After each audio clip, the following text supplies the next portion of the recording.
Buongiorno e ben ritrovati con una nuova edizione del TG Flash di New Sicilia. In apertura, tragedia a Lampedusa, dove una neonata è deceduta poco dopo lo sbarco di un gruppo di migranti soccorsi in mare dalla Guardia di Finanza. La piccola, arrivata sull'isola in condizioni critiche insieme alla madre, è deceduta durante il trasferimento al poliambulatorio per una grave ipotermia.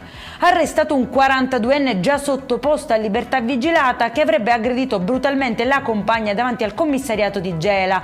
L'uomo avrebbe spintonato e scaraventato a terra la donna, colpendole più volte la testa sull'asfalto davanti agli agenti. La vittima ha denunciato anche presunte violenze e segregazioni.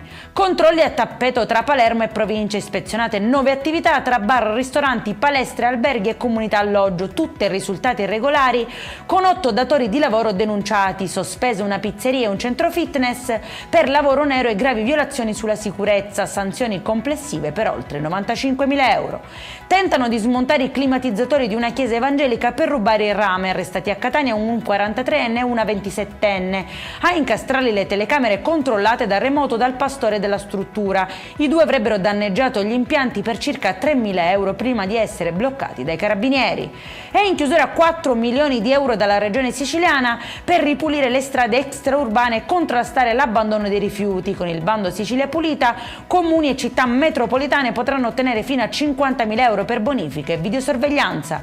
Per questa edizione è tutto, prossimo appuntamento alle 19:30, buona giornata.